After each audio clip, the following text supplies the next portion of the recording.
Today on the show, a judge unseals the identities of two guarantors of SBF's bail package. Former FTX customers filed class action lawsuit against three venture capital and private equity firms for promoting the crypto exchange. And Zachary Fallon of Ketsal, a former SEC attorney, weighs in on the agency's proposed rules change for crypto companies.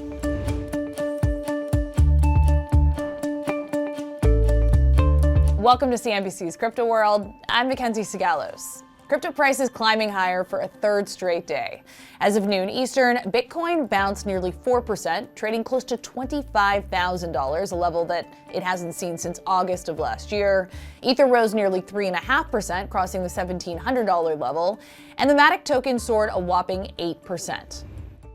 All right, let's talk about the top stories. First, we now know the other people who signed Sam Bankman-Fried's $250 million bail package, which allowed the FTX founder to live with his parents in Palo Alto, California, while he awaits trial. Court papers unsealed yesterday revealed two Stanford University academics and family friends, Larry Kramer, Dean Emeritus of Stanford Law School, and Andreas Pepke, a senior research scientist at Stanford, as the guarantors. The two pledged to put up a total of $700,000 if SBF flees before facing trial on fraud charges.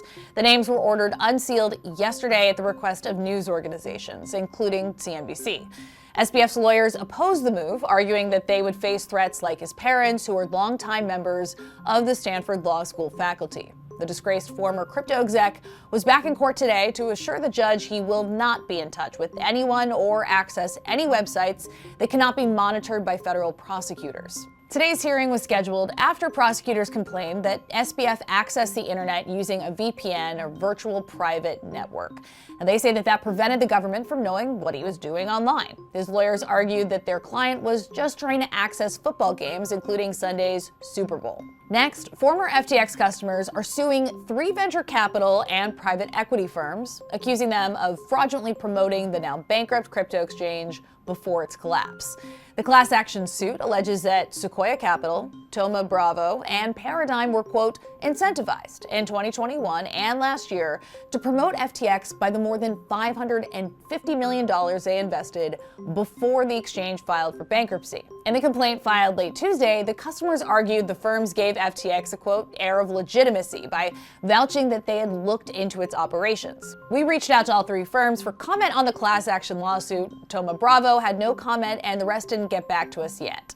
The lawsuit filed in San Francisco federal court seeks unspecified damages for alleged violations of California consumer protection laws and other breaches. And moving on to another crypto exchange, Binance expects to pay fines to resolve existing regulatory investigations in the U.S. That's according to the Wall Street Journal, which reported last night that the company's chief strategy officer said the firm's software engineers were not familiar with laws written to address money laundering, corruption risks, and economic sanctions, adding that Binance is working to fill in the gaps regarding early compliance efforts. He reportedly said that Binance still expects to get slapped with penalties for past conduct, but couldn't estimate the size of the fines or when the company might reach a resolution with authorities. Binance is one of several exchanges facing probes over its crypto offerings. Now, citing people familiar with the situation, the Wall Street Journal reported that the Justice Department has been looking into potential violations of U.S. anti-money laundering law, and that the CFTC is investigating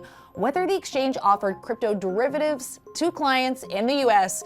without properly registering the activity with the agency. We reached out to Binance, but as of noon Eastern, we did not yet hear back. All right, on to our main story. By now, you've heard that the SEC has been stepping up its crypto enforcement. Last week, we told you about Kraken's settlement with the SEC to pay $30 million after the agency said that the exchange failed to register the offer and sale of the crypto asset staking as a service program. And just yesterday, the SEC proposed tighter rules on which crypto firms can hold customer assets. Crypto World's Jordan Smith spoke with Zachary Fallon of Ketsal, who is a former head litigator for the SEC, about the crackdown on crypto companies. So I want to separate this conversation about regulation into sort of two parts. You have the qualified custodians proposal that was talked about yesterday, and then you have the staking as a service action that we saw last week and this week.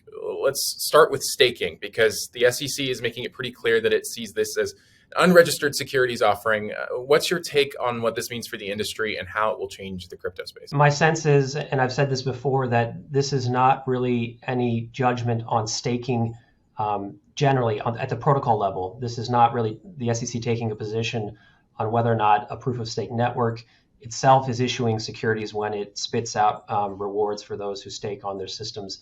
This is really limited to an action against Kraken based on its specific program, and specific program meaning what they're calling an investment program run on top of the protocol. So an additional layer, if you will, to what is otherwise just direct staking with the protocol. And what Kraken layered in, what bells and whistles it added to for its customers and their ability to stake with them as a service is really what was at issue with the SEC, not staking generally. Gary Gensler, when he issued a statement regarding this enforcement action, he said that whether it's staking as a service protocols or it's lending, they are considered unregistered securities and they have to follow the same securities law that has been in place for a while. Is this the SEC sort of turning to the crypto industry and saying, hey, we have these rules in place. We're going to be more strict given what we've seen in 2022. It's time for you to fall in line.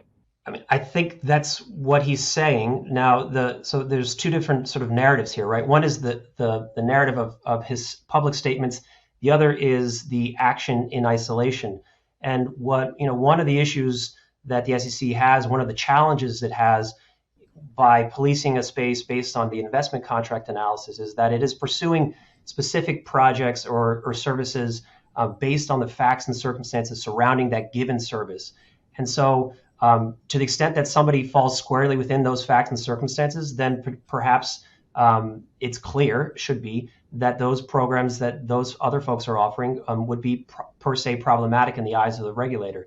Now, what's not clear, and what's sort of one of the downsides of the pursuit of a facts and circumstance analysis in order to regulate a whole industry, is that every staking as a service provider is not doing the same thing, and there are different levers to pull. And there are different things to avoid. One of the benefits of the Kraken order is that it gives a roadmap, if you will, to others providing similar services of what not to do to the extent they cannot do it. Well, I think Gensler what he's saying is everyone who's offering those services probably should come in and register. I don't know that is in fact what is required given the facts and circumstances analysis of the investment contract. Let's talk about the proposed rules change that came out yesterday around qualified custodians. How big of a deal is that for crypto businesses who have been asking for regulatory clarity for some time? I'm not sure it's a big deal for crypto companies who've been asking for regulatory clarity. This really gets at what are the obligations for registered investment advisors, the clients of which are for, in many cases, retail investors. What are their obligations as it relates to custodying client assets, funds, or securities? So certainly crypto is brought into this, but I don't know that this isn't really a crypto-specific rulemaking.